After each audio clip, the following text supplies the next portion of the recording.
Bienvenidos al primer día de trabajos del coloquio a Tiempo y Memoria, Reflexiones sobre Juan O'Gorman, 1905-1982.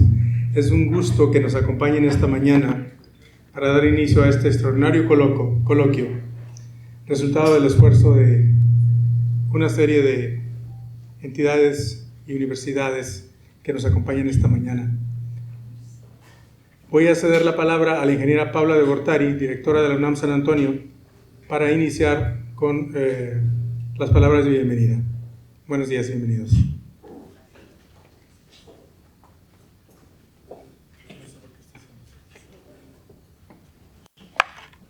¿Qué tal? Buenos días, ¿cómo están? Es un gusto tenerlos esta mañana. Y bueno, pues ahora sí es nuevamente para mí y para todos los que estamos aquí en esta gran colaboración que estamos haciendo entre muchas universidades y que empezó esto con UTSA, pero somos ya 7 las universidades que estamos participando en este gran coloquio.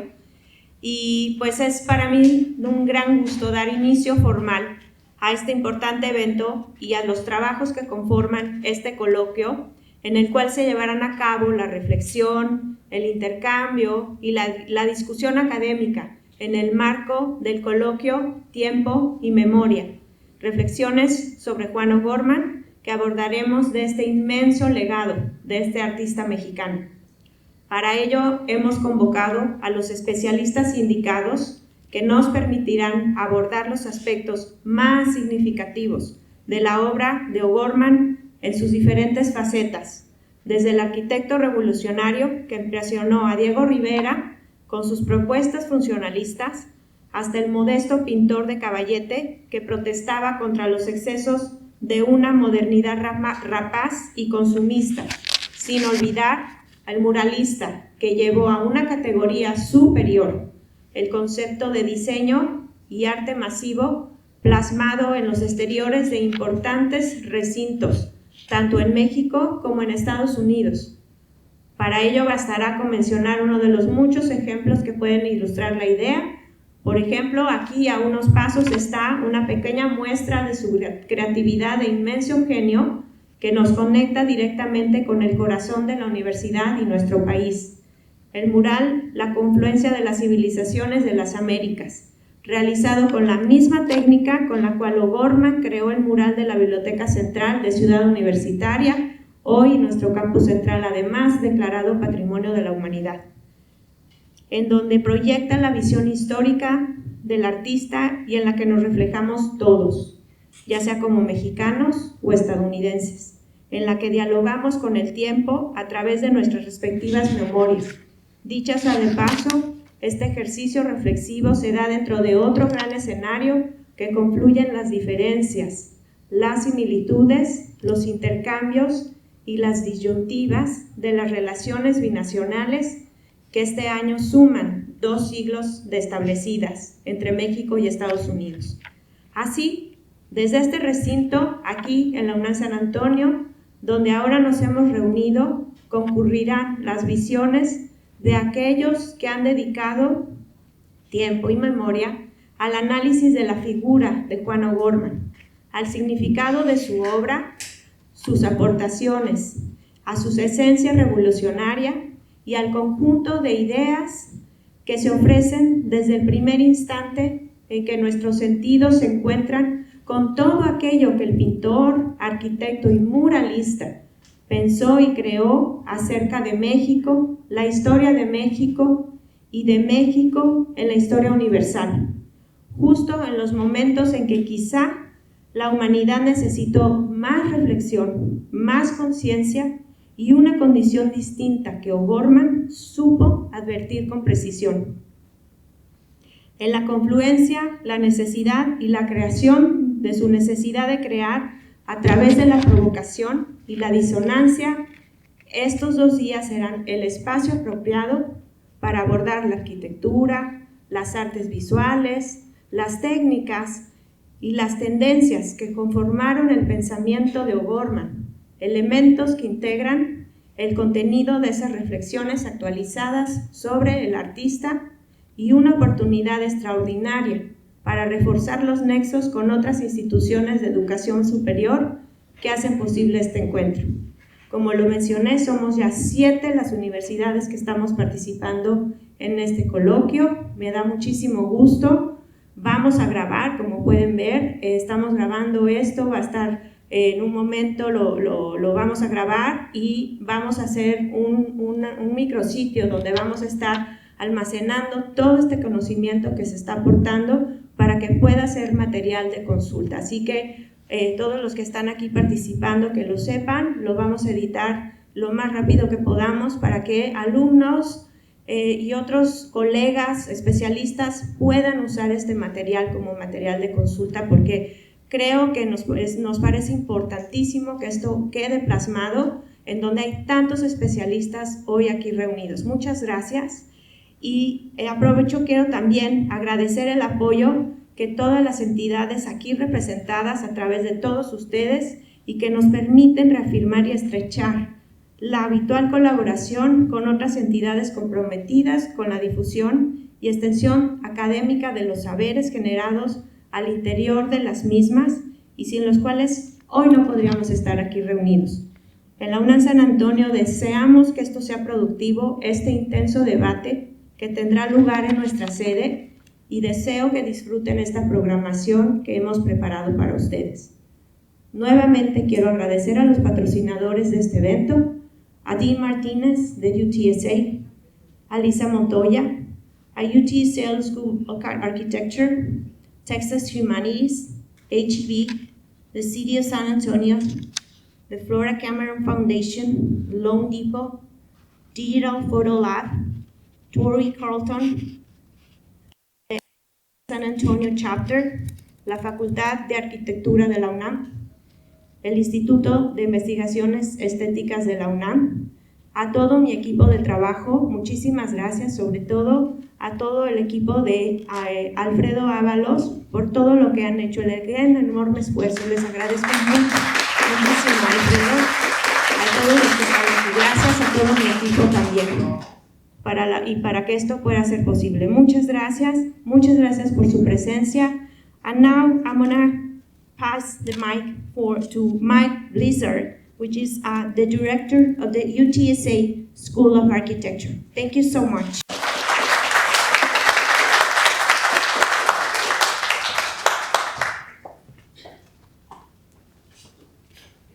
Thank you. I'm not used to reading words that I prepare ahead of time, but I believe that this colloquium warrants a little more serious attention. And because, I'm used to being given a whole hour and 15 minutes to lecture, the idea of trying to condense a few words down into 5 minutes requires a little more attention and craft. So if you forgive me. First, I'd like to be thankful, very thankful for the hard work that it takes to basically conceive of and to carry forward this colloquium. And I certainly believe that such efforts are always warranted because they expand our understanding of the world. Among all the others, and I know last night there was a whole stream of beautiful thank yous, but there are some which I would personally like to thank as the director of the School of Architecture and Planning. I'd especially like to thank Sergio Zapata Lozano, Ruben Minuta Zanata, Ed Conroy, Lisa Montoya. And, I think that there are other thanks. I found that my colleague Ed Burian has been influential in my thinking from the beginning of the first time I met him until last night, where we're exchanging, ideas. And that kind of exchange, I think, has certainly furthered my understanding of the importance of Mexican modernism and modern architecture, as well as the very unique qualities that O'Gorman was able to exemplify within his own work. But I'd also especially like to thank Paula de Gattari for putting this together. And I know these conferences, there's so much that happens behind the scenes, and there's so many people involved, from people photographing to serving food, to actually allowing this to move forward in a very smooth way. And they're nameless to me, but I thank them very deeply for their contributions. It certainly creates a village, or requires a village. to move an idea from its first conceptions through to its fruition. In focusing on the work and legacy of Juan O'Gorman in San Antonio, a larger importance emerges in my own thinking. Of course, his work and the relevance of it should be a vital part of our history books, right? I mean, it should be inside all of the books that we speak of when we teach architectural history, when we teach art history, when we look at cultural history. And in a way, there's something even deeper and more important in this that seems to be salient in my own thinking. And perhaps even more pressing, considering the time that we live in, a time of contested boundaries, a time of resistance to embracing the other side. As I write these words, and I wrote them last night, and it was just wonderful to go home from the very uplifting and engaging reception last night and sit there and actually begin to assemble thoughts which I've been putting together for probably the last decade, and condense them down a little bit. As I write these words, I'm thinking, of course, about his mosaic mural here in San Antonio. And, you know, like so many people in San Antonio, and I use that word very carefully because I've only been here 26 years. And I think eventually I'll wake up, you know, and I'll be craving tacos like all the time. And I'm getting close to it, I think. Give me another 3 or 4 years. You know, like many in San Antonio, my introduction to O'Gorman was through this mural. And, you know, I think that not only is it a remarkably beautiful work, the confluence of civilizations in the Americas, but it begins to reveal something that's even more profound to me. And that his work and his life was really a microcosm of these great confluences of the 20th century. And I think that that's critically important given the conflicts and even the polemical discourse which marked the tremendous shifts within the 20th century, within the paradigms. And of course, I'm speaking as an architect, so I'm talking about Le Corbusier and French rationalism. And I'm also talking about Diego Rivera, and I'm talking about the deep-rooted nationalism. And I'm a little hesitant to use a word because that word really carries a lot of baggage, but it's deeper than nationalism. It's rootedness, and it's not the romantic rootedness that you see coming out of England, for example. It's something much more vernacular, something much more tied to place. So, as Fabrizio Galanti has said, and I recommend his articles and his writings and his work, especially with his FIG project. But as he has written, this confluence has played itself out as a debate within Juan O'Gorman.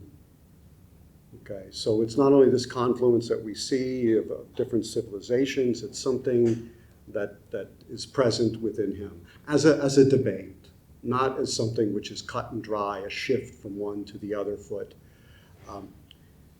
An architecture that aspired to rational and functional purity, to clarity, and I'm using that word in its French derivation, clair, truth, illumination, right? So it aspires to this. And then there's also this organic, embedded return to the earth, almost Jungian in its archetypal stance.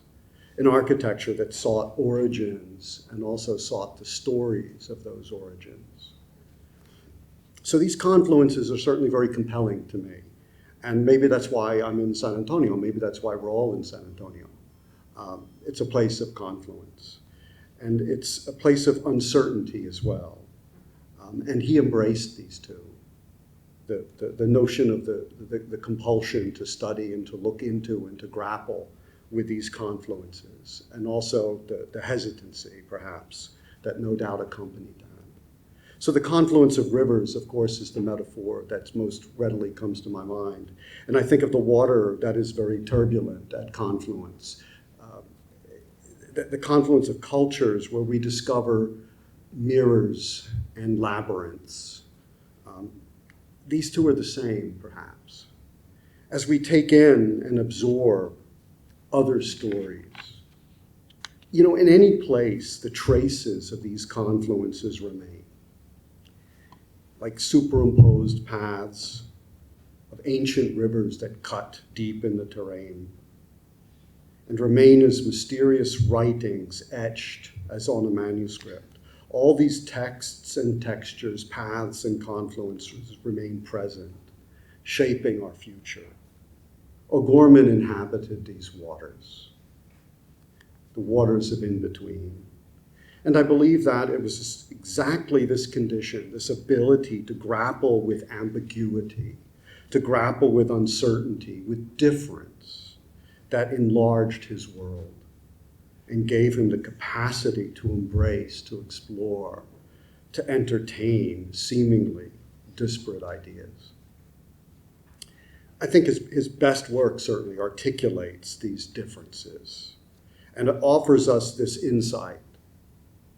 We should succumb to this uncertainty at the confluences of cultures, to challenge our preconceptions of things, to challenge our preconceptions of histories, and to discover that the boundaries, the places of confluence, the places of exchange, are places where gifts are given, stories are shared. This colloquium embodies the spirit of exchange, where we barter time and memory for other times and other memories. I believe that in illuminating O'Gorman's work, this colloquium illuminates our own path forward. Thank you.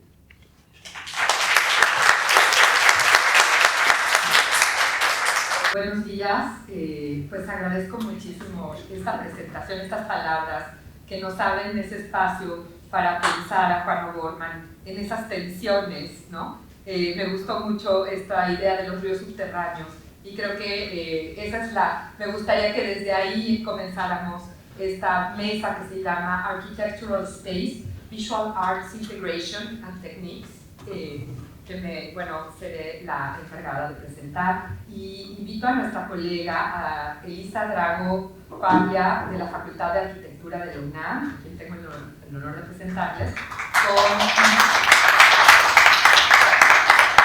la presentación de provocativo título Tercelas al suelo, detractores de la integración plástica.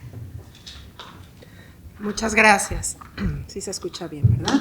Pues muchísimas gracias por la invitación. Realmente desde que inició este proyecto y mi colega Cristina López Uribe me preguntó si quería participar, dije por supuesto que sí. Es un honor para mí estar aquí en la ciudad de San Antonio, que además me gusta mucho, y pues bueno, más hablando pues de un tema que me gusta y que de alguna manera me toca de manera personal. Yo voy a leer justamente para estar con esto de los tiempos. No había pensado en hacerlo en inglés, I'm sorry, creo que me manejo un poquito mejor en español, entonces trataré de ser clara y pues bueno, por fortuna como es San Antonio un lugar de encuentros, entonces el español es también parte de la lengua, de la sangre que traemos todos, ¿no? Entonces nada más probar. Ok, perfecto. Bueno, los tiempos políticos actuales y la polémica del estado de conservación de los objetos patrimoniales del siglo XX han vuelto a poner en aquella corriente multidimensional conocida como integración plástica en el ojo del huracán. Con ello, la figura y los aportes de Juan O'Gorman como implementación de su técnica mural, resultante formal, figurativa y simbólica, constructo de memoria, es central. Cabe decir nada más que el lunes, finalmente después de 5 años de estar trabajando en la conservación del Centro SCOP, fue firmado el convenio y ya se dio, digamos, ya apareció en el Diario Oficial de la Nación y por lo tanto ya es patrimonio de México y ya no se puede destruir, por lo cual estamos muy contentos. El viraje interesante, sin embargo, es cómo este movimiento de la integración plástica ha pasado desde los primeros documentos de su fundación hasta nuestros días por varias etapas interpretativas, cosa que sucede con las narrativas de la arquitectura, los arquitectos y sus hacedores. Una primera etapa es utópica, después es dogmática, después se vuelve nostálgica y heroica. Las dos primeras están acompañadas del hacer, pensar, construir, están insertas en su momento histórico, y las últimas dos, como objeto de estudio, son parte de una revisión actual, sobre la cual hay que poner mucha atención y claridad. Con ello, la intención expresa de estas palabras es devolverle su condición humana y buscar aterrizar la interpretación de la obra de Juan O'Gorman desde los altares heroicos y bajarlo a las narrativas históricas a un plano terrenal.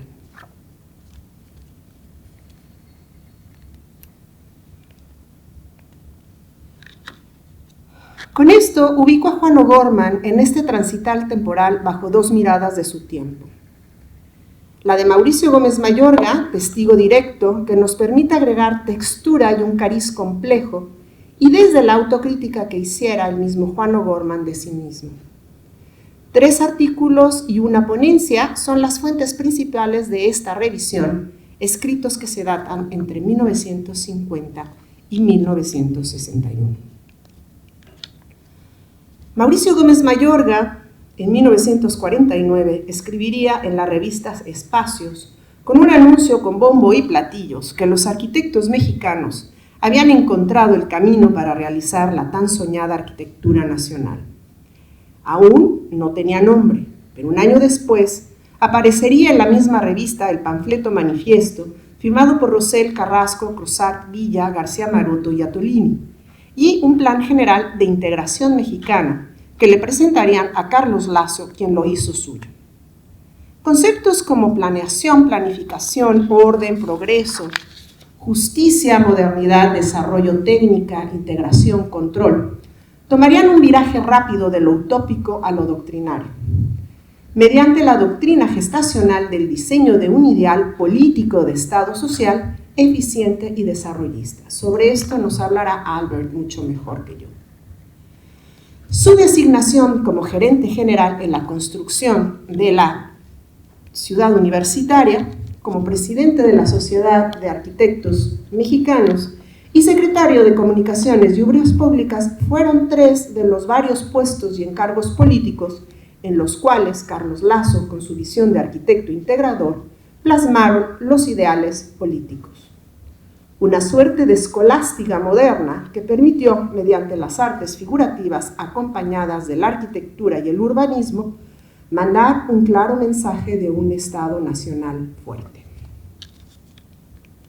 En 1950 ubico el primer artículo de Gómez Mayorga, en el cual hace una reseña con motivo de su exposición en Bellas Artes de Juan O'Gorman, el cual vale la pena citar ampliamente, ya que no tiene desperdicio, y cito a partir de ahora. Escribiera Gómez Mayorga.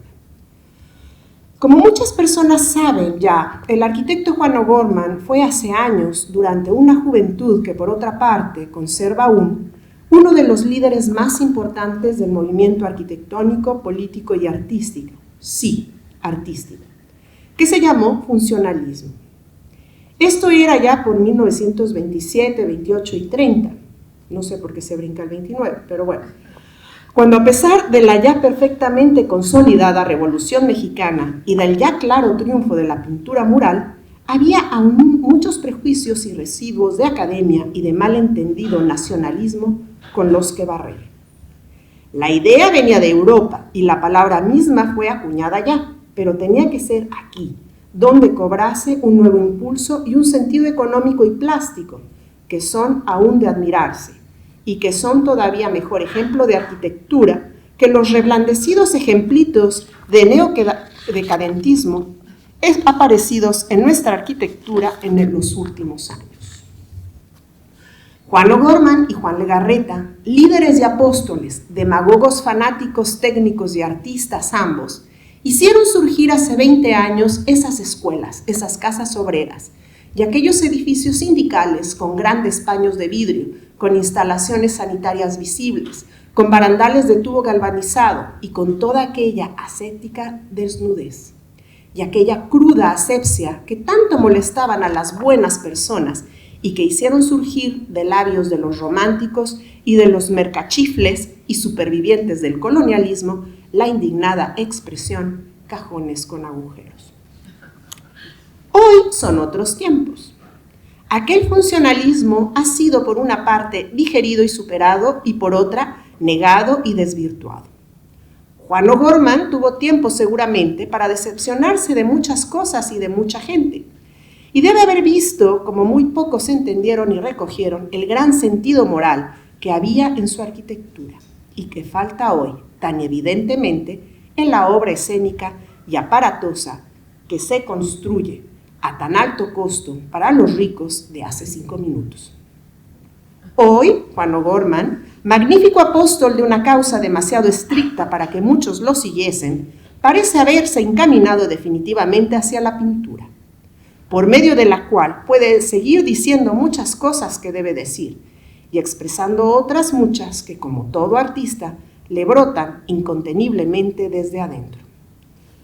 Los fariseos que se horrorizaron ayer con la obra pobre y desnuda de O'Gorman y que le negaron, haciéndose coro con él mismo, toda virtud de artista, que afirmaron que no sabía dibujar, ni proporcionar, ni emplear el color, y que en suma construía como construía por faltarle en lo absoluto la sensibilidad, que vayan a ver hoy la estupenda exposición de pintura que presenta en Bellas Artes, para descubrirse ante un maestro de las virtudes que le negaron.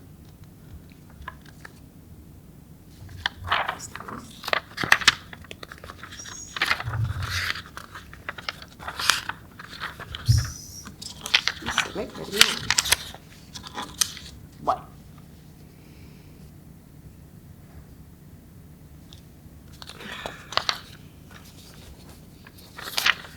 ¿Qué sucedió? Aquí se me perdió una, disculpen ustedes.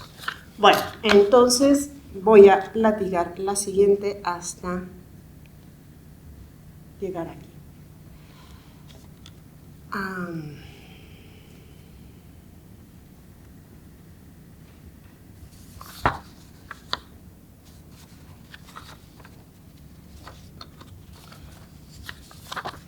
Qué pena, porque realmente venía la parte más sabrosa. Disculpen ustedes. Ah, no, ya la encontré, se había pegado.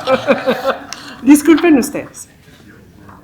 Perdón, se me pegó. Bueno, retomemos aire, regresamos.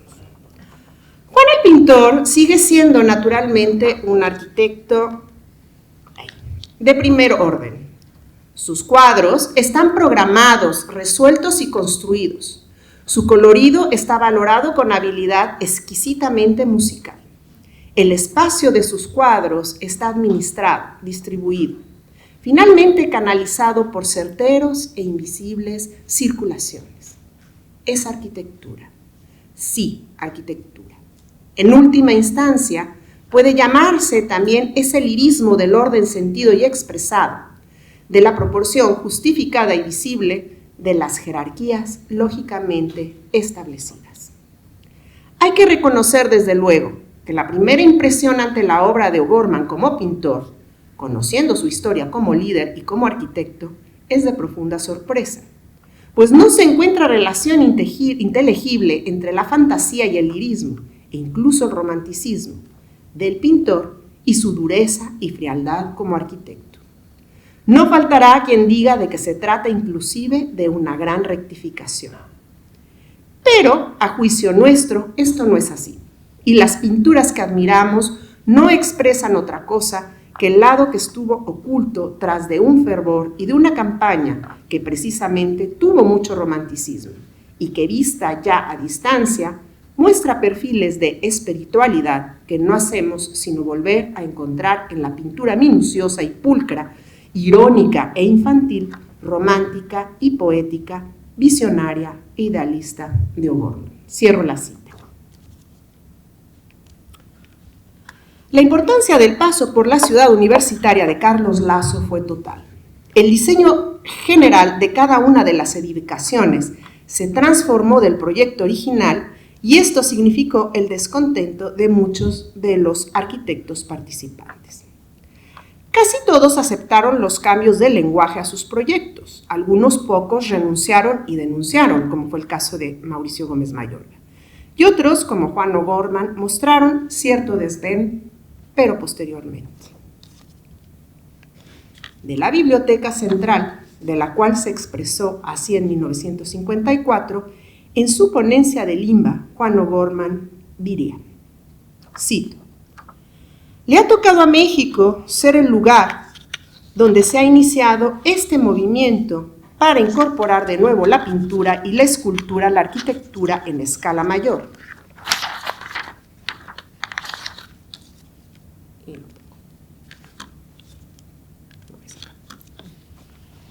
Esto ha sido posible gracias al desarrollo importantísimo de la pintura realista monumental.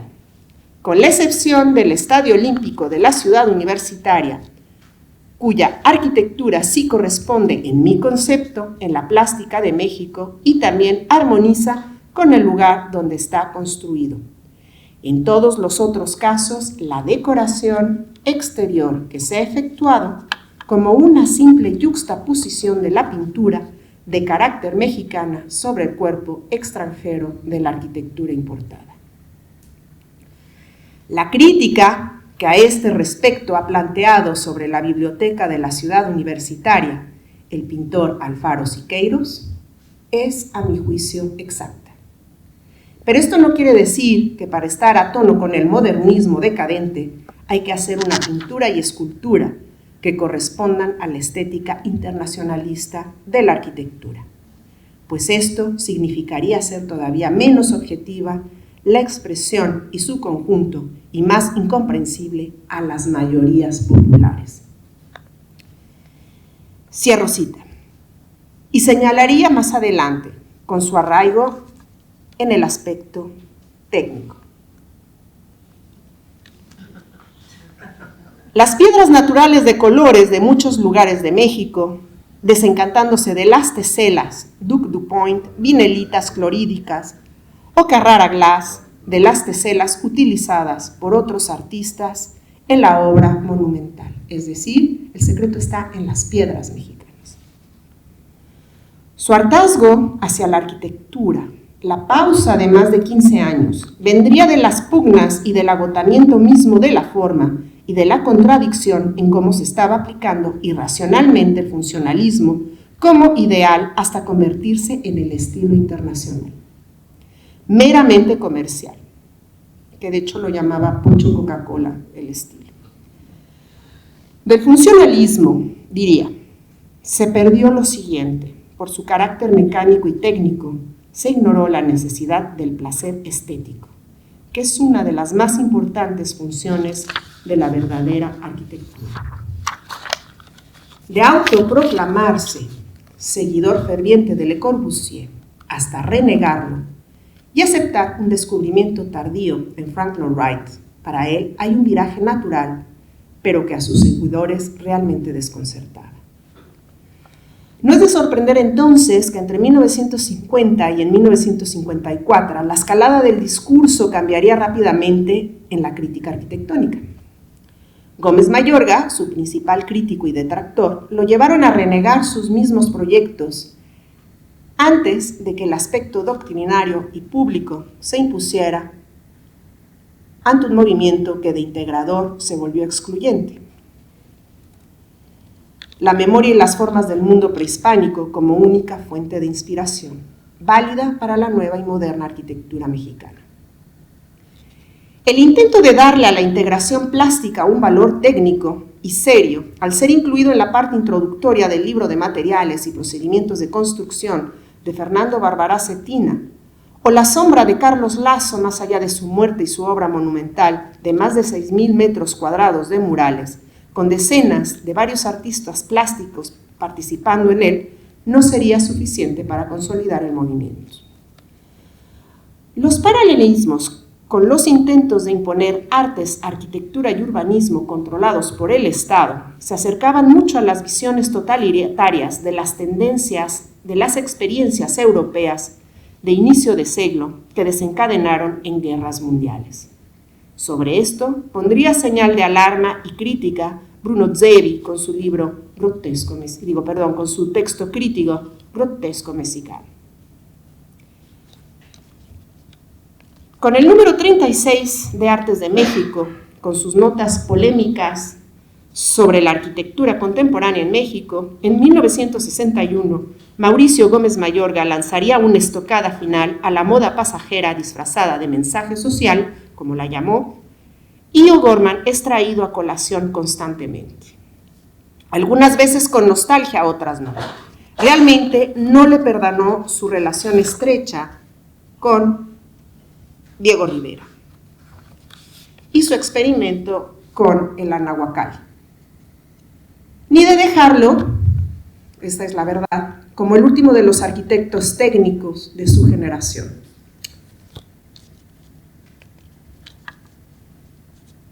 El acento nostálgico al movimiento es evidente en los cuadernos de arquitectura número 20 de Limba, con el número especial dedicado a la integración plástica, donde llama poderosamente la atención las pocas veces que ha sido mencionado O'Gorman en este libro, en esta revista. 3 veces, reconociéndole solamente su aportación a la biblioteca. El silencio de Ruth Rivera hace más que evidente una supuesta ruptura entre una de las relaciones artistas-arquitectas más poderosas. No sé qué sucedió ahí, a lo mejor su hija nos podrá platicar qué sucedió ahí. Concluyo estas líneas diciendo y recalcando que hay que tomar distancia con respecto a la construcción del imaginario colectivo en torno a la integración plástica. Estos reflejan, sí, un pensamiento de época, pero ojo, no fue común a todos los hacedores de la arquitectura. Es más una mirada heroica del pasado, que se trata de una invitación a equilibrar a través de la mirada del otro. El aparente viraje es más profundo que el decorado de edificios.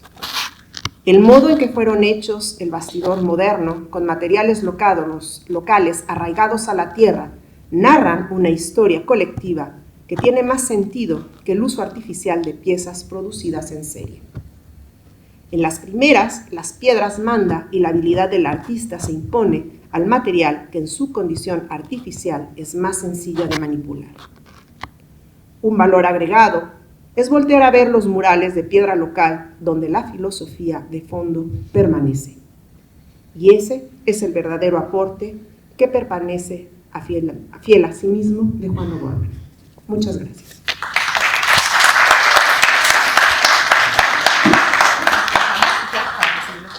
Les propongo que hagamos las preguntas de una vez, ¿no? Después de cada ponencia, para que no perdamos las contribuciones de nuestros colegas. Entonces abro la mesa para preguntas. Bueno, yo quisiera preguntar, me encantó, lo admiro. ¿El gobierno mexicano ha hecho alguna intervención para tratar de rescatar la casa cueva como algo? Es que es una obra de arte. Entonces, ahorita con todo lo que escucho, yo lo único que puedo percibir como público ignorante son celos. Porque de atacar esta obra, yo al menos el otro señor, no sé ni quién sea, lo desconozco, pero el señor O'Gorman sí, que ahí está. Entonces, si lo atacaban tanto, yo solamente veo celos. Y a mí me gustaría algún día poder acceder a ese inmueble, pero como un museo, antes de que se siga deteriorando. ¿Contesto? Sí, por favor.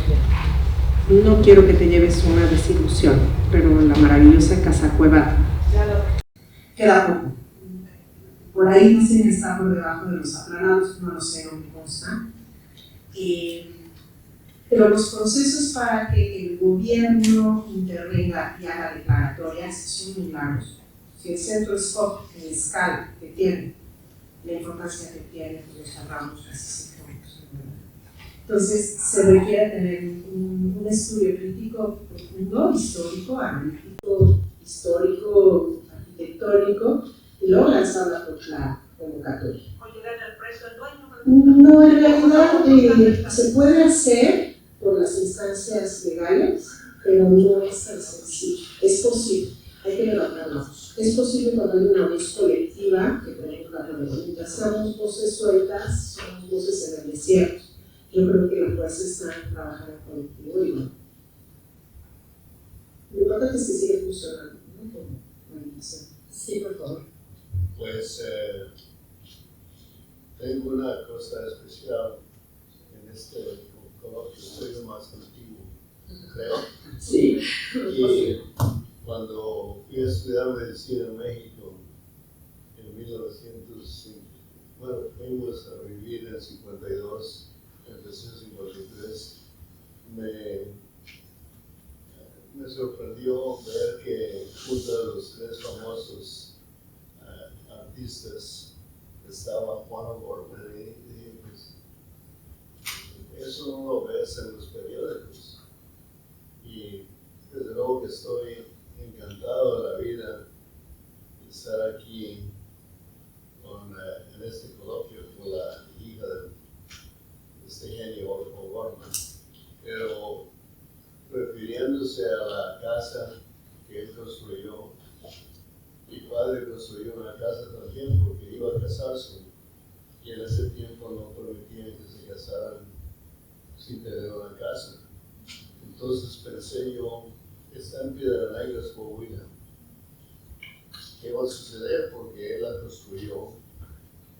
Entonces, lo que hice yo es donársela a la Iglesia Católica, porque la Iglesia Católica va a durar más que yo, y entonces dije para que la usen para un jardín de niños, y eso sería la única manera de que la casa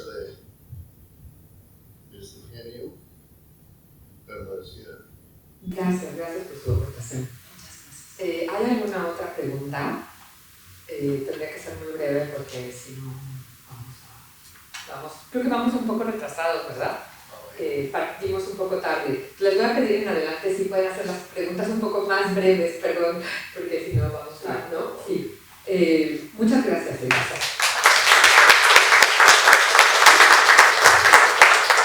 Entonces invito a Albert José Antonio López, que nos va a presentar the University of New Mexico, que nos va a presentar The Empty Placard, Political Rhetoric, Creative Conflict and the Semantic Exhaustion of National Unity at the Central Scope, para continuar la discusión sobre el Central Scope.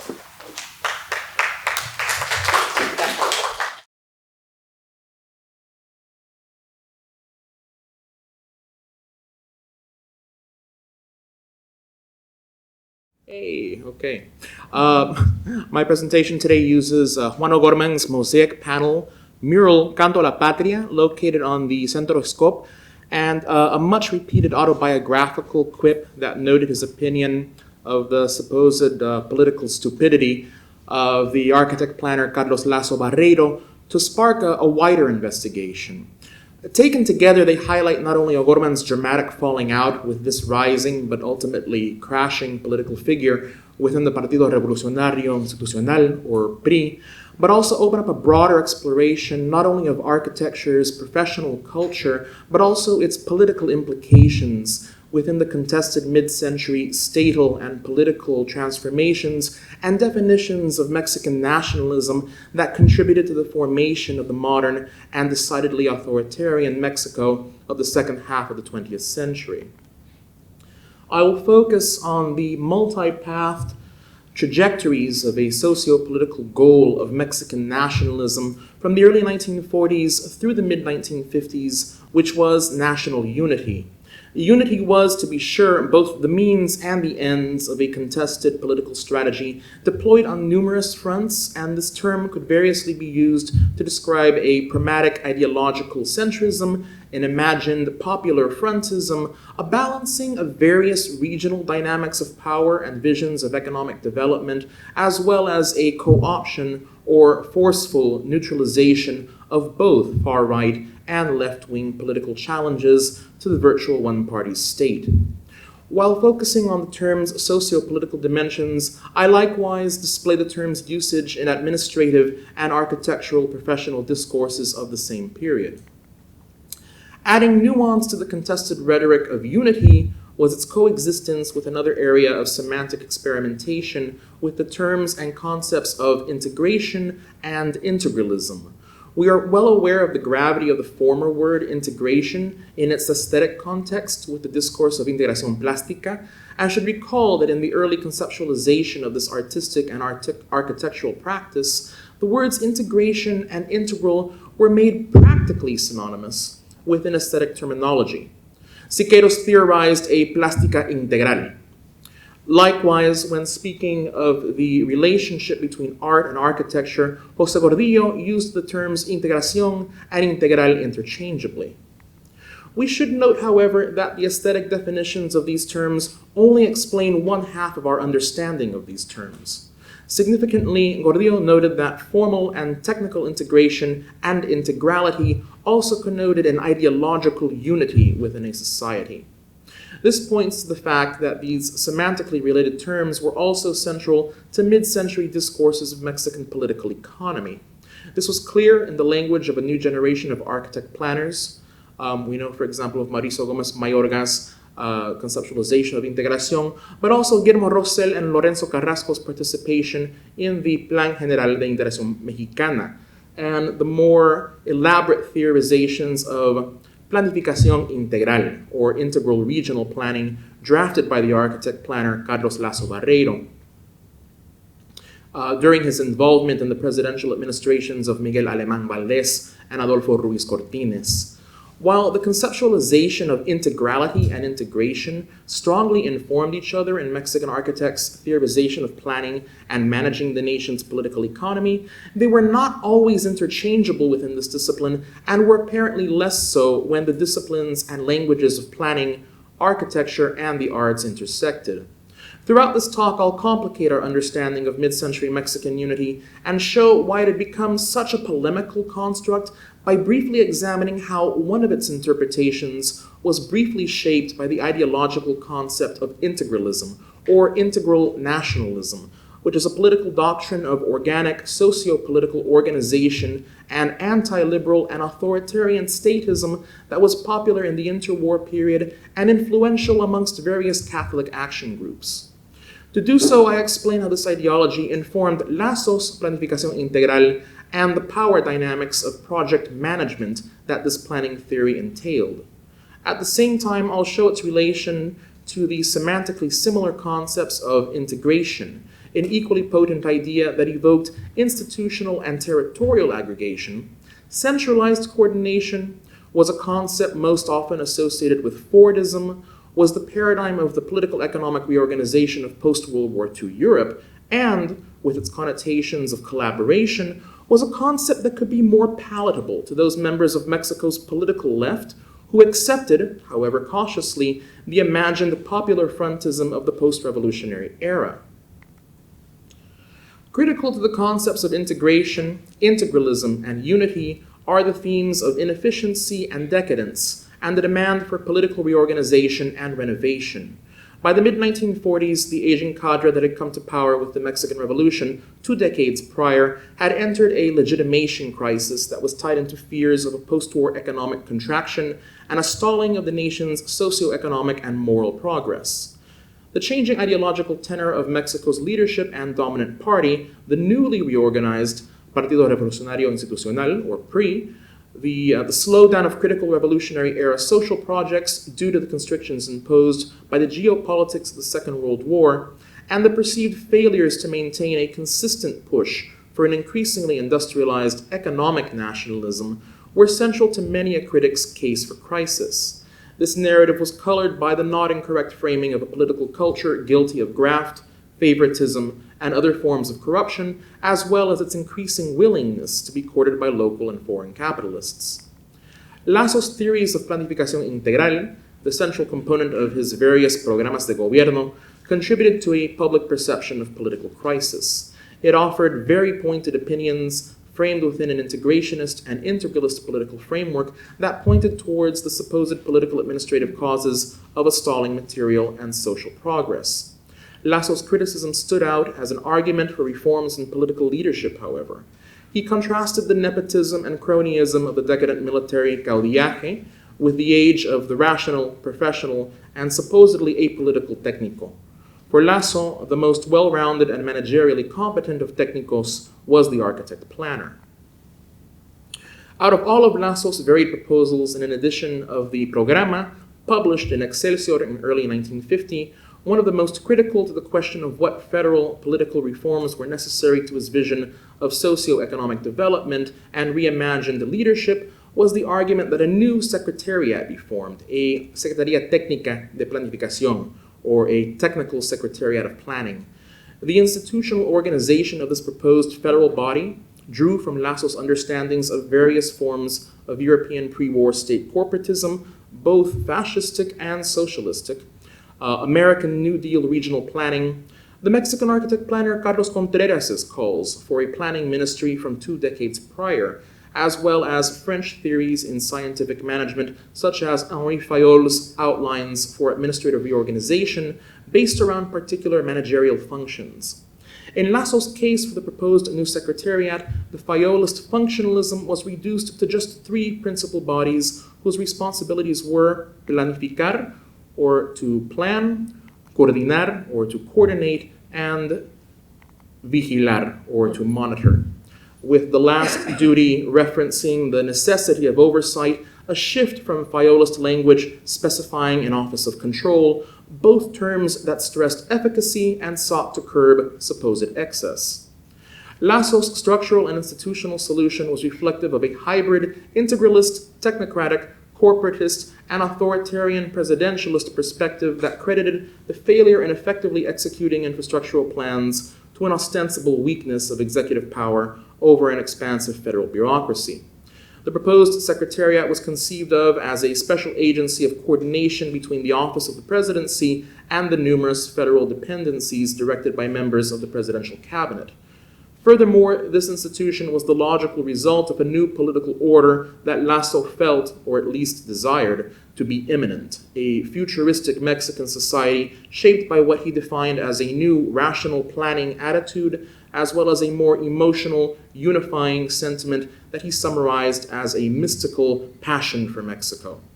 Lasso echoed the French scholar Ernest Renan by stating that this imminent Mexico would be defined by an organic, vitalist daily plebiscite, thus underscoring his view that Mexico was or should be more akin to a Willensnation, where volition and affirmation would supersede the ethnic or political arguments for either nation formation or fragmentation. To be sure, however, this new unified will would supersede any functioning system of liberal democracy in Mexico. The combination of this new political order and a powerful coordinating government apparatus was supposed to give Mexico's chief source of political power, the president, a suitable foundational structure by which to create a plan for Mexico and execute una política, a single unified policy amongst all levels of government, administration, public and private interests, yet another interpretation of the amorphous goal of national unity. Despite his disdain for liberalism and emphasis of a unified national policy, Lasso was politically conscious enough to denounce totalitarianism as incompatible with his idealized polity. He instead attempted to situate his bureaucratic authoritarian integral planning model into the category of third-way economic activist political systems common to many large developing countries, especially in Latin America, think of Perón in Argentina, and had looked to both socialism and fascism for inspiration prior to the Second World War, and now found themselves caught up in the tensions of a growing Cold War. Needless to say, Lasso's proposal did not conform to Mexico's political and constitutional reality, but it did manage to attract tacit support from both extremes of Mexico's ideological spectrum. His managerial schematic did find some practical use and was tested in the field not long after its publication in the press. After Lasso was hired in April 1950 as the general manager of the university's construction, a modified version of the tripartite schematic with planning, coordinating, and monitoring function was utilized in reorganizing the government structure that oversaw the completion of the massive project. His new but tenuous position of power and the efficacy of his schematic would be further bolstered by the continued and obvious support of President Miguel Alemán, whom Lasso had been a close advisor to since the former's 1945 through 1946 presidential campaign. This presidential support was also clear elsewhere in Lasso's professional career, such as in the architect's spearheading of a movement for unity and renovation that called for the merging and electing of Lasso to the presidency of Mexico's two main architectural professional societies in late 1950. This movement aimed at incorporating a wider body of architects into state commissions, such as the Ciudad Universitaria, also intended to curtail the perceived monopolies and influence of powerful architects and planners such as Mario Pani, Enrique del Moral, Carlos Contreras, Guillermo Zárraga, and Federico Mariscal. Lasso was supported by many fellow professionals, including Juan O'Gorman, whose support of this palace coup in the supposed name of professional unity was at least in part due to the initial support that he received from Lasso for implementing a program of integración plástica in the architectural design of the university. When a smear campaign erupted that tried to label Lasso and his colleagues as communists, not a false description of O'Gorman, but a somewhat obtuse characterization of Lasso, Miguel Alemán's personal secretary offered Lasso an expedient intervention. Lasso declined this offer, fearing the taint of illegitimacy, though it should be noted that this polemic was, for one reason or another, very quickly ironed over with Mariscal, one of the leaders of dissent, who offered full support to Lasso and his supporters. Finally, militarism should more strongly inform, finally, Lasso's professional and managerial powers were most likely reinforced with new titles and military alliances. His timely and telling induction into the Mexican Armed Forces in June of 1950 as a captain with jurisdiction in managing communications and technical projects was yet another position that would give Lasso meaningful authority to expediently complete the Ciudad Universitaria, an ironic turn given his critique of past caudillos. This militarism should more strongly inform our understanding of his donning of khaki during his role as general manager of the UNAM's construction, give nuance to our understanding of certain facets of his managerial behavior, and perhaps add additional interpretation of the sources of contention that would occur in his professional relationships during and after his work on the CEU. When Lasso was named the head of the Secretaría de Comunicaciones y Obras Públicas, or Secretariat of Communications and Public Works, referred to in short as the SCOP, by President Adolfo Ruiz Cortines in 1952, he apparently attempted to make his plan for the hierarchical restructuring of the planning bodies within the executive branch of the federal government manifest.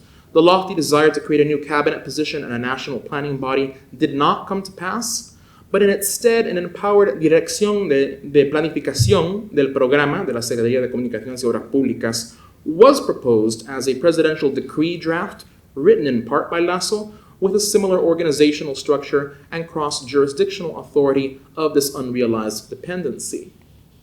Like the proposed Technical Secretariat of Planning, an empowered Dirección de Planificación or Planning Management Department would have granted an office within the scope the authority to perform a critical cross-jurisdictional function across individual institutional boundaries, to coordinate.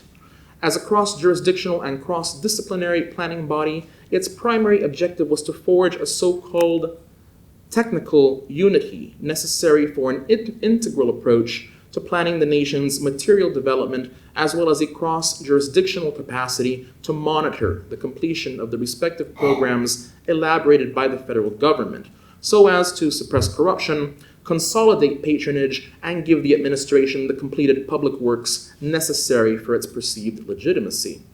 While these powers would have empowered the executive, giving the scope and its head the authority to coordinate, collaborate, and monitor certain projects between other secretarías, it would have also likely created points of jurisdictional and political tension. As a result, this integralist strategy was never officially enacted.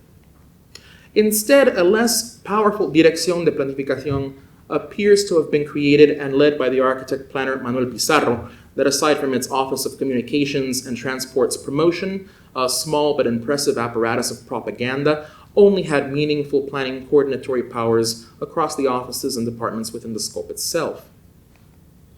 While Lasso's vision of cross-jurisdictional political and administrative reform received resistance, his administrative and architectural reorganization of the scope itself rapidly took place within his first 2 years of office. This was due in part to his transfer into the federal dependency of a politically loyal group of architects and planners that he built up during his tenure as general manager of the construction of the UNAM's Ciudad Universitaria, and his willingness to engage in an architectural project of adaptive reuse.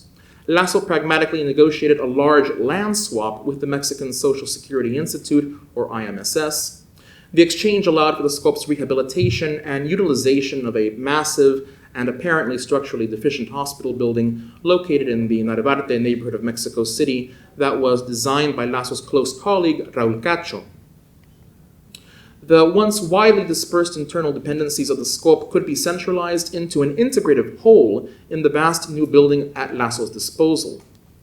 Lasso's systematization of planificación integral was adapted to the pre-existing architectural forms by the architect Augusto Pérez Palacios according to its planning, coordinating, and monitoring, relabeled to controlling by 1954, executive and administrative functions, and the dividing of the ministry's department into two branches that focused on the construction of public works and operation of communications.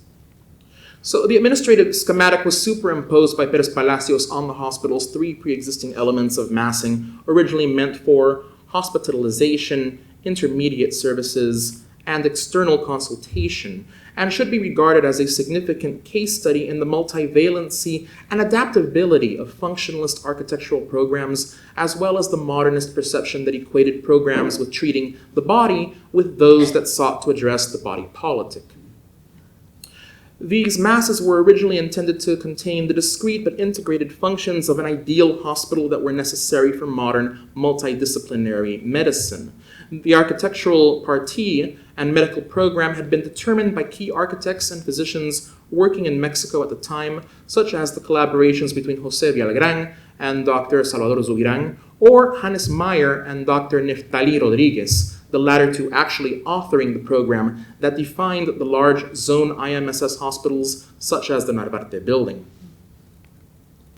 While the treatment of the body and the body politic are often compared, critical differences exist between the integrative, collaborative, and multilateral work processes of varied medical disciplines and the integral planning of a rapidly developing nation-state that, at least in the minds of some Mexican technocrats, still required both a scientific analytical approach and a technical unity, but also demanded occasional unilateral decision-making by an authoritative leadership. This vision of authoritative technical administrative control was actually exceptionally clear in a sketch for a never-executed design on the same Chola Street facade that O'Gorman later placed his mural Canto a la Patria on. This preliminary or imaginative sketch was done by the architect and close associate of Lasso, Augusto Pérez Palacios. In Pérez Palacios' sketch, we see a colossal male figure. Under his outstretched muscular right arm are the tools and product of his work, drafting implements and plans. His head, cast over his right shoulder, is backlit by rays of light. The proposed mural appears to be praising individual might and arguably embodied Mexican conceptualizations of personajismo, a not so easily translated practice that resembles hero worship, personality or celebrity cult formation, as well as the assignment of impossible capabilities and responsibilities upon a single, typically male figure, and liderismo, an appropriated term from English that connotes strong authoritative leadership. In the foreground, a curious spherical, either atomic or planetary object sits upon the table. This was a frequently reappearing sign in the global and atomic age, and one that reoccurs in Lasso's different iterations of the Programa de Gobierno. It would have referred to Lasso's notion of the summa cosmica, which for him was a Catholic, humanist, evolutionist vision of a physical and moral telefinality for the rationally planned society, an idea that built off of as well as contributed to integralist positions of social, political, and ideological unity. Though the person being depicted in this quick sketch is unclear, the imagery was quite possibly correlated quite possibly correlated with Lasso's supposed intense managerial style of leadership and very personal approach to the now inward focus of departmental and employee coordination, supervision, and control. It lent itself to creating a cultish aura of honor, expertise, and leadership around the figure of the technical expert, a possible claim of even greater and more expansive administrative jurisdiction and political authority by an ascendant technical class, best embodied at that moment by Lasso himself. This authoritative and perhaps authoritarian leadership, a hallmark of so many messianic architectural and urbanist modernities, appears to have been at the root of the problem when it came to defining yet another meaning of unity in this struggle between integralist and integrationists' interpretations of the term. Unity, at least in the context of Mexican political thought in the wake of the reorganization of the PRI, was becoming increasingly semantically unstable. This reality was perhaps best manifested in the falling out between Carlos Lasso and Juan O'Gorman over their ideologically fueled disagreement over the interpretations of a fraught national unity. This argument surrounded the design of the mural Canto a la Patria that was placed upon the main facade of the Centro Scope. Tensions arose around the nature of creative autonomy and artistic harmony, the promise of the highly collaborative architectural artistic practice of integración plástica that had been championed by O'Gorman and others in the works that they had just completed in the Ciudad Universitaria, and managerial authority, with Lasso's at times highly authoritative assertion of creative control, not only over the matters of national planning, but also over the most specific details of design in the new planning secretariat. The visualization of nation-state construction was perhaps not the center of any conflict in and of itself. O'Gorman's design expressed a certain populist appeal that was acceptable in both nationalist and socialist camps in its depiction of a confluence of pre-Columbian indigenous figures, revolutionary heroes, and a plurality of rural and urban workers, organized around an architect and engineer holding up a massive banner. O'Gorman, in describing his working collaboration with Lasso, revealed the specific ideological tension caused by this composition, however, as well as the breakdown of trust and jurisdiction in their respective areas of work. O'Gorman decided to put up a slogan on the face of the central banner of the composition stating anti-imperialist democratic national unity. To be sure, these words were critical and provocative on many different levels. This sudden anti-imperialist stance by O'Gorman was not random, but rather was a clear protest against U.S. imperialism and intervention in Latin American affairs. The completion of the mosaics was taking place between late 1953 and early 1954, the same window of time in which U.S. President Dwight D. Eisenhower authorized the CIA operation to overthrow Guatemalan President Jacobo Arbenz, and the discovery and revelation of the plot by the Guatemalan government. O'Gorman, along with many intellectuals of the Mexican left, were vocal in their condemnation of the U.S. and the eventual regime change in Guatemala. O'Gorman's artistic jab at U.S. foreign policy was perhaps too uncomfortable for his superior. As an architect who studied on scholarship and traveled frequently north of the border, as well as a cabinet member of a center-right presidency charged with implementing infrastructural development and attracting investment in Mexico, Lasso had deep personal, professional, and political ties to the United States. Word of his apparent hobnobbing with U.S. Vice President Richard Nixon at a Pan American Railway Congress in the summer of 1953, and his willingness to participate in a joyride in a U.S. Air Force jet would have given many of his colleagues and tenuous allies on the political left some unease, especially if the earliest rumors that he was jockeying for the American presidency were true. Lasso ordered O'Gorman to take the placard down, and O'Gorman, deeply embittered, left the project. While earlier drawings of this facade note that a more neutral placard simply stating national unity had also been proposed and could have been reverted to, the spot intended for the placard remained unfilled for a brief period of time until it was simply covered up with blank mosaic panels. The highly multivalent and at times incorporative rhetoric of national unity that in many ways shaped the transitory and fragile strategies of coalition, detente, and co-option that made the early stages of the formation of the PRI possible appears to have been exhausted in this incident. With excessive government interference, O'Gorman's departure, and the invitation of other artists, in some opinions too many artists, To complete the artistic program of the Centroscope, this building and its murals have likewise been cited as a significant point of rupture in the Mexican project of plastic integration. Finally, with Lazo's death in 1955 in an aviation accident that drew notable suspicion, integralism, or at least integral planning, also seems to have fallen out of favor in Mexico, thus wrapping up this brief chapter of alternative complementary and conflicting Unitarian theories of art, architecture, planning, and politics that ultimately did not form the ideological core of the rapidly coalescing PRI, but which nevertheless echoed periodically in certain political, economic, and architectural arenas for the remainder of Mexico's authoritarian 20th century. Thank you very much.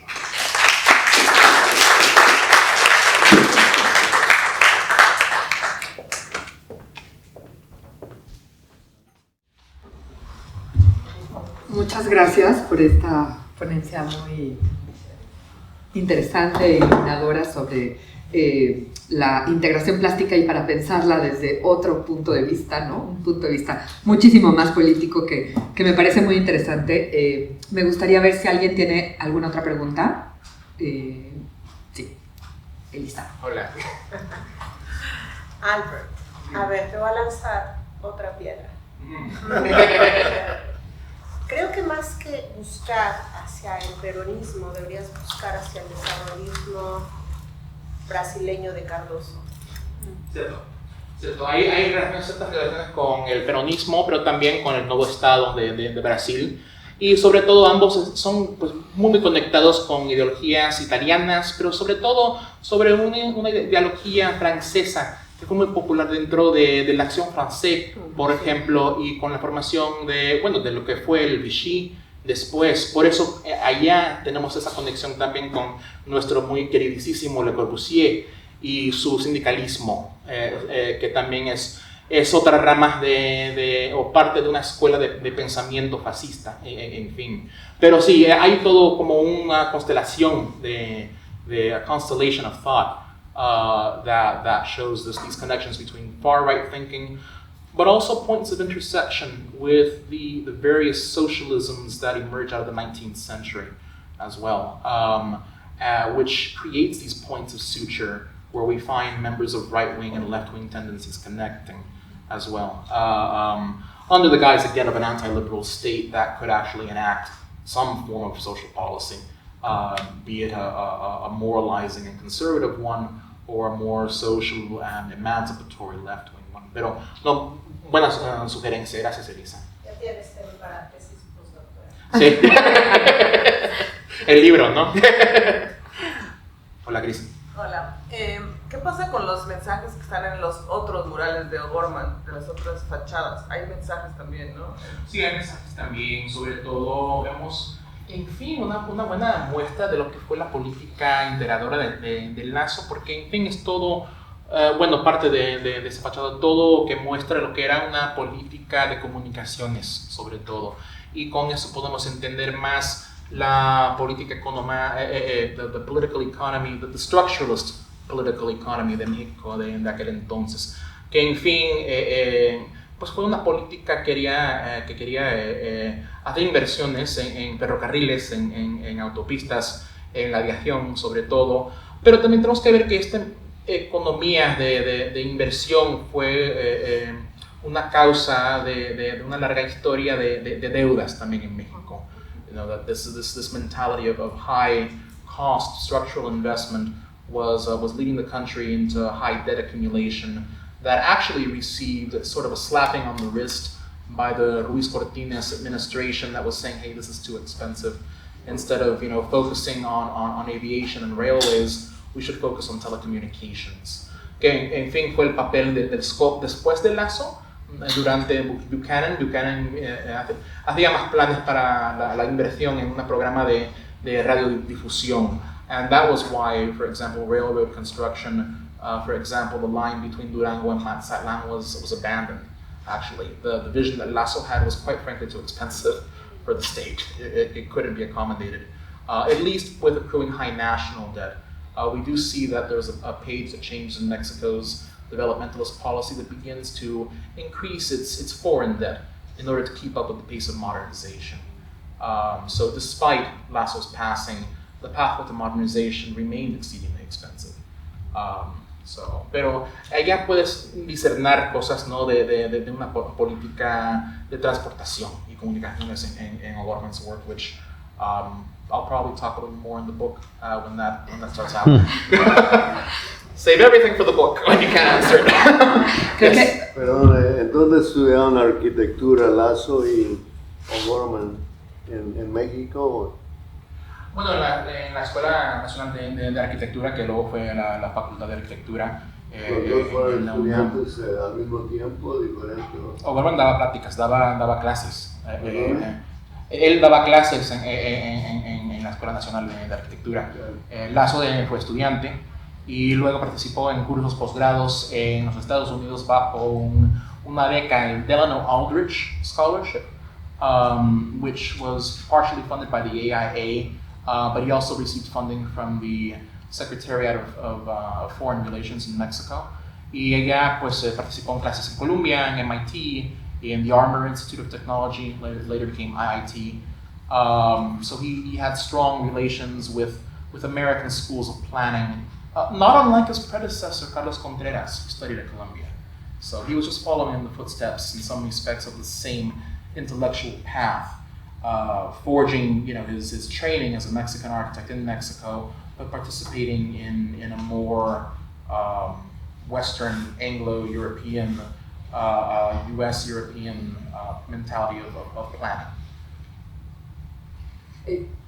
Bueno, ya la última, porque estamos como súper sobre el tiempo. Creo que iniciamos un poco tarde, no le voy a echar la culpa a nuestros ponentes, en realidad han sido muy concretos con el tiempo, por favor. Just if you would like to comment on the significance of the tilted map of Mexico. It appears everywhere in Lasso's publications, and the ideology of unity and integralism. I think they're connected, right? Right, they are. I mean, his plan, if you look at it, talk about Mexican nationalism and Mexicocentrism also. It shifts the whole perspective of the global projection, elevating Mexico up a few degrees. Because for him, Mexico era un crucero de civilizaciones. No? It was the center of civilizational confluence, again, which is the topic of the mural that we're gathered here today for, which for him was this kind of seminal moment in the merging of the Eastern and Western hemispheres. So as a result, because the East and West met in Mexico, Mexico had to move upward also to represent a more clear center to north and south as well, which changes our whole geographical projection of the world. That's a very key thing to note as well. Thank you for bringing that up. Pues vamos a agradecer muchísimo a Albert, que fue una conferencia muy inspiradora. Muchas gracias. ¿Escuchan bien? ¿Sí? Creo que ya, listo. Muchas gracias. Bueno, por supuesto, agradecimientos a Paula de Gortari, directora de la sede UNAM, a quien, le debemos la gran labor de organización de este evento. Por supuesto, también a UTSA por la generosidad y por hacer esto posible, a todo el staff de la UNAM San Antonio, especialmente a Alfredo Ábalos, a Lucía Christopher, por todo el apoyo brindado para nuestro coloquio. Comienzo.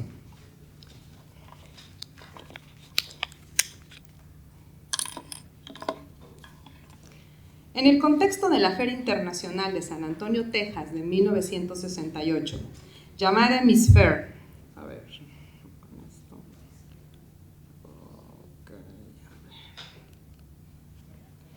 llamada Hemisfair, lo que nos encontramos orgullosamente en estos terrenos, Juan O'Gorman llevó a cabo su 18º mural monumental, el penúltimo de su trayectoria. El mosaico, intitulado igual que el tema de la feria, la confluencia de las civilizaciones en las Américas, fue elaborado en el taller del artista en la Ciudad de México y empleó piedras de colores provenientes de minas de diversas localidades de México, como Guanajuato, Guerrero, Hidalgo y Oaxaca. La Hemisfair o Hemisferia hizo énfasis en la fusión cultural del continente americano como resultado del contacto pacífico de distintas migraciones. Tal como lo ha señalado Claire Fox, el evento destacó la historia, el bilingüismo y la autoconfección del sector de negocios como la puerta de entrada a América Latina, como un medio para cultivar y desarrollar una relación privilegiada de comercio y turismo con México. En el despliegue tecnológico del evento destacaron la célebre Torre de las Américas, el monorail, entre otras atracciones que fueron de la mano con las exposiciones al interior de los pabellones, las esculturas a gran escala y los murales comisionados, de tal manera que se presentaba un repertorio visual que entretejía los discursos raciales, desarrollistas y anticomunistas de la feria. En una nota parecida en la Universal en México, en enero de 1968, se expresó lo siguiente, cito: "La hemisferia era un camino para asomarse a la realidad de las naciones latinoamericanas, que encontrarán en los pabellones una especie de vitrina donde será fácil apreciar sus progresos, sus posibilidades turísticas, sus atracciones de inversión y su verdadera estabilidad política". Fin de la cita. Así, las iniciativas artísticas del Hemisphere fueron concebidas también como una alternativa para mediar la diversidad de propuestas visuales, mientras que la estrategia política mostraba un tono progresista. Otros boletines de prensa indicaron, cito: "La Hemisferia de 1968 será la primera exposición internacional que se celebra en el sur de los Estados Unidos. En ella se combinarán la alegría y la espontaneidad del oeste norteamericano con la aventura y la magia de la era del espacio". Fin de la cita. El programa artístico del Hemisphere en la ciudad de San Antonio contó con la asesoría de José Gómez Sicre y Rafael Esquirru, mismos que impulsaban el pabellón artístico de la Organización de Estados Americanos, la cual tuvo una intención didáctica de mostrar el arte abstracto de la posguerra en Latinoamérica, donde la contraparte visual ofrecía espíritu, mientras que la infraestructura era la aportación de Estados Unidos. En esta presentación argumentaré que el mural de O'Gorman fue utilizado en el imaginario programa artístico del Hemisferio como una suerte de continuidad y nostalgia del panamericanismo y la política de la buena vecindad de décadas anteriores. Un caso paradigmático fue el mural de Diego Rivera en San Francisco, Pan American Union de 1940, y le agradezco la puntualización a mi colega Sandra Cetina, pero esta vez recolocando este discurso en el suroeste de Estados Unidos, lo cual se pensó como una nueva forma de acción de las políticas culturales y artísticas de la Guerra Fría. De igual manera, sostendré, a partir del hallazgo de nuevas fuentes documentales, que este mural figurativo también fue visto como un baluarte simbólico del Hemisphere, para neutralizar las pluralidades artísticas de finales de la década de los años 60. La Comisión O'Gorman se legitimó también gracias a dos factores. El primero, debido a que su producción artística se inscribía en un discurso visual alegórico vinculado con la pintura de historia. El segundo, se aprovechó el prestigio ya alcanzado por el artista en México, Estados Unidos y Latinoamérica. De manera totalmente independiente a los lineamientos del pabellón mexicano, realizado por Fernando Gamboa, las autoridades de la feria y los patrocinadores encomendaron sendas obras murales a O'Gorman y a Carlos Mérida con el tema mismo de la exposición, y ambas obras coincidieron en la ejecución de la técnica del mosaico veneciano. Las obras murales, que son visibles en el paseo turístico del Riverwalk de la ciudad a unos cuantos pasos de aquí, se encuentran frente a frente, figuración frente a abstracción, como una referencia directa al pasado, presente y futuro del arte latinoamericano. La obra de O'Gorman fue uno de los ejes más importantes del evento en materia artística y el detonante para la realización de otras obras públicas monumentales que querían dar otra fisonomía a la ciudad, ya que también el Hemisphere conmemoraba el 250 aniversario de su fundación. Cabe mencionar que el mosaico tuvo estrechas resonancias con el mural para la Biblioteca Central en Ciudad Universitaria, lo cual también correspondió a la aspiración de los organizadores de la feria por establecer una institución educativa interamericana en San Antonio. El mosaico mural de O'Gorman de 2.500 metros cuadrados ocupó el relieve principal del Teatro de Artes Escénicas de la ciudad, hoy Lila Cowboy Theater, cuyo arquitecto fue Thomas Noonan. La obra fue objeto de varias negociaciones por parte del matrimonio Kampman, quienes hicieron las correspondientes visitas al taller del pintor en la Ciudad de México y de la Fundación Camco, la cual tenía fines de educación y filantropía. El encargo se logró gracias a la intermediación de los organizadores del Hemisphere y se consideró un regalo a la ciudad de San Antonio, donde el entusiasmo era evidente. Practically everything is lined up in San Antonio to have a Mayor O'Gorman here. O'Gorman, quien había terminado una estancia como profesor en la Universidad de Yale, ya tenía un gran reconocimiento público como pintor y arquitecto. De acuerdo con Ida Rodríguez Prampolini y con el propio O'Gorman, la obra buscó encarnar el espíritu humano en el mundo moderno y actual, donde los opuestos se reconciliaban.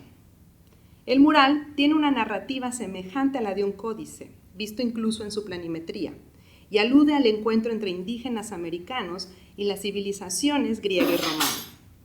El mosaico está dividido en 6 secciones, donde el pintor representó de derecha a izquierda las culturas mediterráneas, las poblaciones angloamericanas y latinoamericanas, las artes, las ciencias, las tradiciones de la llamada Mesoamérica y la llegada a la modernidad. Las pirámides y otros elementos parecen estar yuxtapuestos con símbolos cristianos contrarios a las máquinas y la industria. La deidad Quetzalcóatl, presente en la parte inferior de la mitad de la superficie del mural, aparece conectado con los peces del mar Mediterráneo, con lo cual se quiere demostrar un linaje histórico y cultural. Al centro puede leerse Texas, City of San Antonio, Liberatis Cunabula, cuna de la libertad, destacando a la misma ciudad y el Álamo. El mural colocaba al hombre con la ciencia y la tecnología, mientras que la mujer americana de extracción indígena estaba rodeada de un entorno natural. El mismo pintor justificó el tema del mural, ya que destacó la importancia del arte americano, pero también la importancia de la ciencia y la tecnología. Esta es una propia cita de O'Gorman, confluyendo en una necesidad humana para conjugar la cultura de América. La parte central, esta pareja y su pequeño hijo, simbolizan la unión de las culturas para el beneficio de la ciencia. El pintor recurrió a los géneros masculino y femenino, Adán y Eva, para enfatizar la retórica panamericana, siguiendo un instrumento utilizado décadas atrás para hablar del encuentro de las culturas y de la unión continental. Las metáforas visuales utilizadas para mostrar los contrastes entre el norte y el sur casi siempre recurrieron a la contraposición de figuras masculinas y femeninas, mientras que la mujer se representaba con cierta dosis de exotismo, y Norteamérica era la presencia viril, científica, tecnológica y que aparece aquí el lado del átomo, lo cual encarnaba el futuro. Observamos más elementos que por cuestión de tiempo no trataremos aquí, tales como grupos compactos de personas de diferentes razas, frases en latín, símbolos y deidades prehispánicas, ejemplos de flora y fauna, objetos científicos y edificios antiguos y modernos. Flora Cameron Chapman, una de las comitentes de la obra y parte del comité ejecutivo de la organización de la feria, hizo recomendaciones en la conceptualización del mural. El artista siguió al pie de la letra las observaciones de la patrocinadora.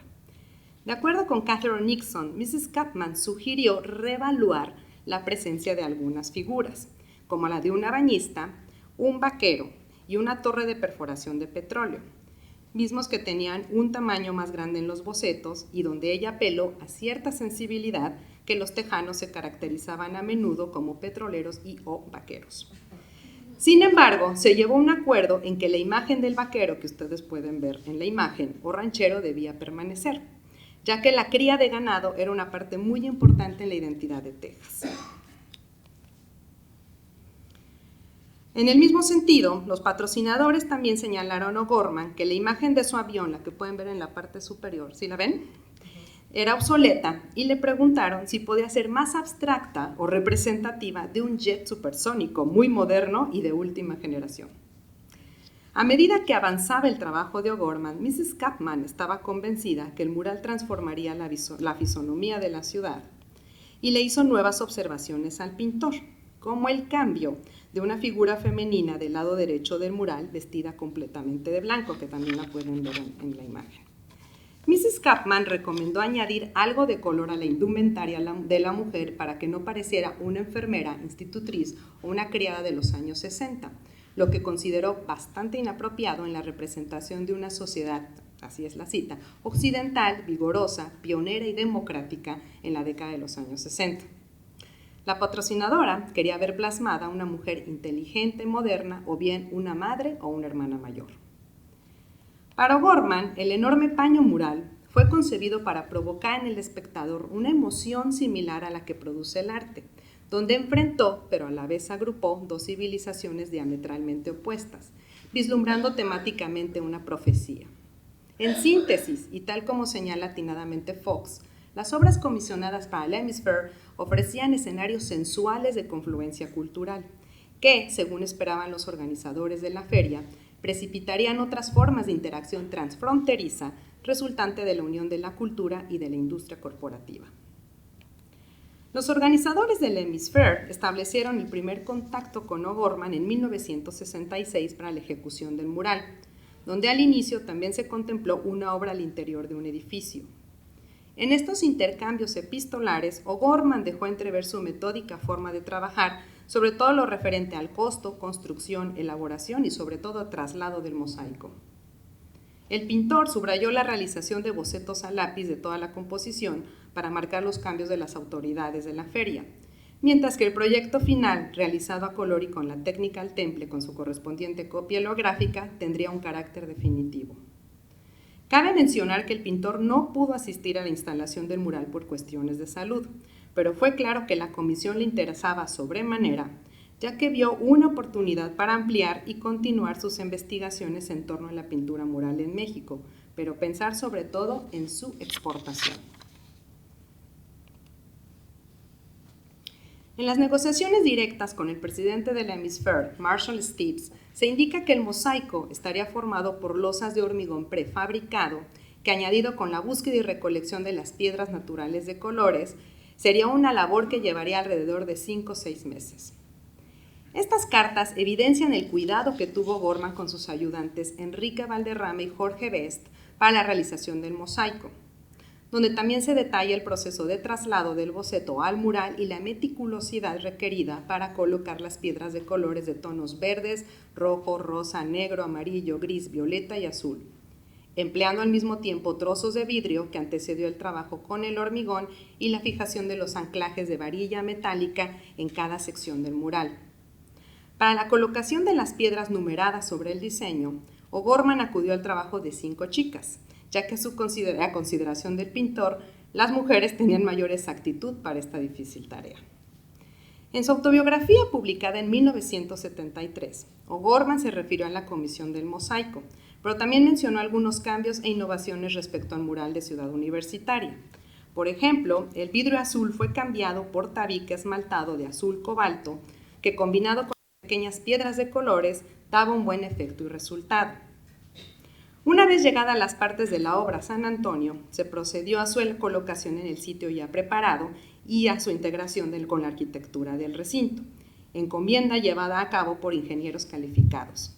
Sin embargo, O'Gorman, quien había hecho un viaje brevísimo a San Antonio a finales de 1967, consideró que no se logró del todo la integración del mural con la arquitectura del inmueble, ya que el mural, cito, el mural colocado en su sitio se veía pequeño en relación a la masa de tabique amarillo del edificio, fin de la cita.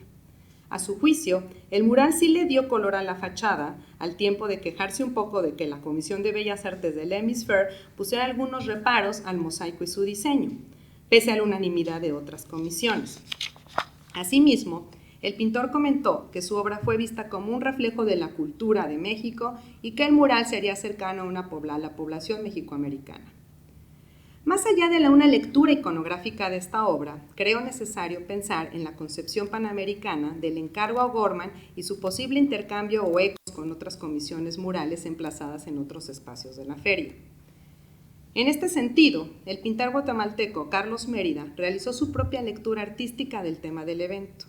En el entonces centro cívico, que también está aquí caminando, aquí al lado, Mérida también utilizó mosaico para su mural, pero con colores muy encendidos y gracias al tema, fusionó geométricamente las culturas ibéricas estadounidenses que convergían en las Américas. De acuerdo con las declaraciones realizadas por el pintor y los patrocinadores, los murales, tanto el de O'Gorman como el de Mérida, debían ser un signo de los tiempos nuevos de la humanidad, pero con una utilización de la técnica totalmente distinta. La agencia de propaganda de la feria subrayó que Mérida era un pintor intelectual que intuía los elementos más puros que es propio de su lenguaje artístico, la síntesis plástica, el color y la línea, que es una apreciación muy distinta a lo visto del mural de O'Gorman. De esta manera, la obra monumental pintada con una paleta en tonos verdes turquesa, grises, naranjas y la combinación de distintos tonos de azul, trataba de ir con el tono cosmopolita internacional de la feria, que intentó por todas las vías reforzar una narrativa de vanguardia artística. La presencia de Mérida en Texas también despertó el interés de la oficina mexicana Infoplan, quien redactó un artículo sobre la ejecución del mural por su visibilidad en toda la feria. Y cito: "Es una nueva prueba elocuentísima de una relación internacional ejemplar, y para seguir el bello tema toral del Hemisferio 68, es otro testimonio de la confluencia de las culturas y de la eterna continuidad de la vida y la historia humanas, lo cual tuvo un estrecho diálogo con el mismo mural de O'Gorman". A los dos murales monumentales siguieron las comisiones del artista tejano Bill Bristow con su escultura Migration Fountain, ubicada en el pabellón de Estados Unidos, como lo vimos casi al inicio, o del de Rufino Tamayo, que estaba en la entrada del pabellón mexicano, o el de Manuel Felgueres de la década de los años 60 en el Instituto Cultural de México, del cual sabemos muy poco y que espero podamos ver el día de mañana. A manera de conclusión, el Hemisferio 68 insistió en pregonar un liderazgo continental a través de aspiraciones utópicas y optimistas mezclados con el entretenimiento, pese a la polarización ideológica y social existente en la década de los años 60. En el plano artístico, el muralismo se presentaba como una alternativa figurativa y con una buena dosis de historia que convinieron a los intereses de la feria tejana. No debemos olvidar que la reivindicación de muchas de las vanguardias cosmopolitas e internacionales llegan a destiempo. El mural, la confluencia de las civilizaciones en las Américas, tuvo un papel de conciliación cultural, además de fomentar políticamente el entendimiento recíproco entre los países vecinos. El friso de O'Gorman cumplió esas expectativas en cuanto a la búsqueda de consensos y la apropiación del mestizaje, además de promover la unidad hemisférica. La obra obedeció a este interés por formular un nuevo muralismo, totalmente legible, que correspondiera a la búsqueda de complementariedad cultural en una zona de contacto central y que contó con la injerencia de las corporaciones y su intervención en las artes.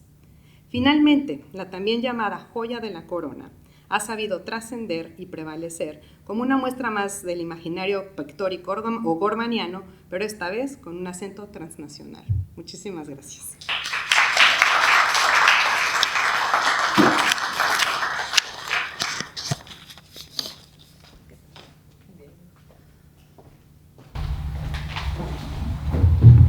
Muchas gracias, Dafne. Pues abro la sesión para preguntas. Cristina. Hola, Dafne. Hola. Nada más quería preguntarte sobre dónde hicieron entonces los paneles. ¿Los hicieron en México? ¿Los mandaron en el camión? Todo este proceso. Los hicieron en México, ahí tuvo a sus ayudantes en su estudio y después se fueron se vinieron en camión aquí a San Antonio. Hay varias cartas también sobre el traslado, porque O'Gorman estaba muy preocupado de que no se pudiera como maltratar, digamos, el traslado de la obra de los mosaicos que ya habían hecho, pero yo creo que la labor, digamos, titánica fue llegar, poner los paneles y colocarlos ahí, pero los hizo todos en la Ciudad de México. Porque, perdón, nada más, es que los de la ciudad universitaria los hizo en la bodega de la misma universidad. Ajá. ¿Estos los hizo en su estudio? En su estudio. ¿En San Jerónimo? En su estudio en San Jerónimo, y algunas cosas de ahí que las hizo Valderrama y Best en su taller de Guapa. Ah, perfecto. Gracias. Sí, por favor. ¿Qué sabía O'Gorman de la arquitectura en donde iba a estar puesto el mural? O sea, muy poco. Entonces, el mural es nada más una aplicación plástica completa, sin saber la distancia de... Exactamente. Okay. O sea, él vino un viaje muy rápido aquí, pero realmente no estaba como muy enterado de la arquitectura. Él pidió muchas veces, según las cartas detallan, pidió muchas veces los planos también del edificio, no le fueron dados, entonces eso también yo creo que le provocó un poco de descontento, porque no sabía dónde iba a estar emplazado el mural. Entonces eso sí también está detallado en las cartas, entonces, pero no sabía mucho. Entonces todas la matemática y las líneas reguladoras, o sea, que hubieran sido parte del edificio, no lo sabía. Exactamente. Sí, Elisa. Nada más un comentario en la línea esta del descontexto, ¿no? que siente Juan O'Gorman, sobre todo por no estar anclado al sitio, ¿no? Exacto.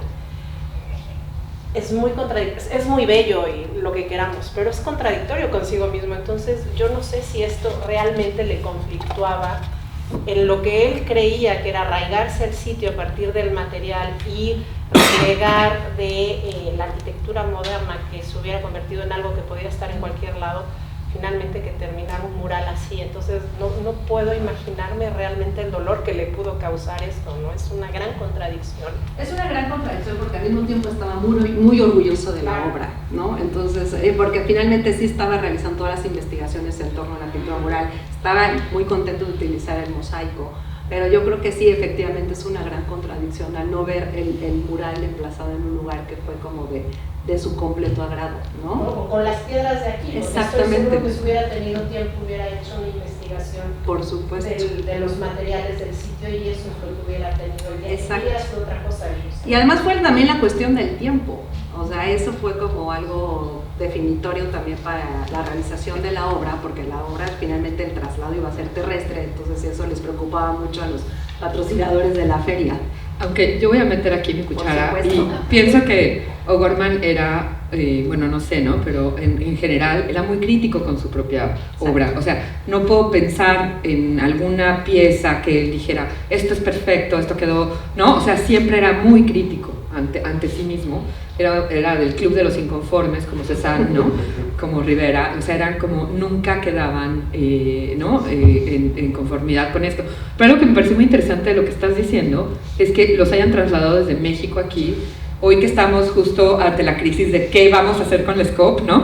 Sería algo muy interesante de investigar bien cómo se hizo ese traslado y cómo, ¿no? O sea, como, porque hay ahorita justo un problema fuerte de conservación. Perdonen, pero tengo un alma de conservadora en algún lugar, ¿no? Es cómo mover estas placas sin que perdamos piedras o haya que, ¿no? O sea, que vayan perdiendo el lugar. Entonces, bueno, creo que sí sería muy interesante indagar más sobre cómo ocurrió ese proceso. Totalmente de acuerdo. Sí. Gracias. Una pregunta. ¿Cómo pensaba él el tema de el paso del tiempo en la obra, el tema de conservación y mantenimiento? Es una pregunta muy compleja que seguramente mi colega podría responder. ¿Puedo decir algo que es muy interesante? Sobre todo porque la fabricación fue en México, ¿no? Exactamente. El expertise de cómo se compone, cómo las cosas se pegan está allá. Entonces, el tema de conservación local, ¿cómo se pensó? Bueno, él sí pensó también mucho en los factores locales también de la ciudad, ¿no? De hecho, también cambia algunas cosas, como lo del vidrio, eso no estaba tan segura, pero eso le podría dar con mayor resistencia a la pieza, ¿no? También toman en cuenta los factores climáticos. Yo creo que eso, bueno, en la tarde vamos a hablar un poquito de eso, que es como esta conciencia ecológica que tenía Juan O'Gorman, ¿no? También en sus técnicas, ¿no? O sea, esta, pues sí, como estratigrafía geológica, ¿no? Que pensaba, o sea, esa relación que tiene con la minería y con la geología, donde él piensa en todo esto, cómo se está, pues sí, degradando también, ¿no? Y entonces sí hay una voluntad que se vincula mucho con lo que hablamos antes, ¿no? Con Arthur, que donde pues había este deseo, yo le llamo un material perdurable, inmortal, único, la unidad nacional, o sea, querían algo que durara, no solo O'Gorman, todos, ¿no? Querían algo que prevaleciera, Rivera también, o sea, se volvían locos por buscar que no pasara una sal, ¿no? Que no, o sea, cuidaban muchísimo la técnica porque sí buscaban trascender, ¿no? O sea, hay una búsqueda total de trascendencia y de esta solidez, ¿no? De algo que en el primer muralismo se llamó lo constructivo, ¿no? O sea, generar algo sólido. Bueno, pues les agradezco por esta... una última, como a Paula no le vamos a... Quiero comentar algo importante, porque derivado de este coloquio y de lo que estamos haciendo, nos dimos a la tarea de invitar a Catherine Nixon, quien escribió el libro, a que tenga una invitación a la UNAM. ¿Te acuerdas que lo platicamos junto con la Facultad de Arquitectura? Y Catherine ya aceptó. Entonces ahora lo que tenemos que hablar con ella es cuándo puede ir ella a México a hablar de esto. Creo que va a ser algo muy interesante, porque además, bueno, Flora Crichton, quien financió, es parte de su familia. Por eso Catherine escribe el libro.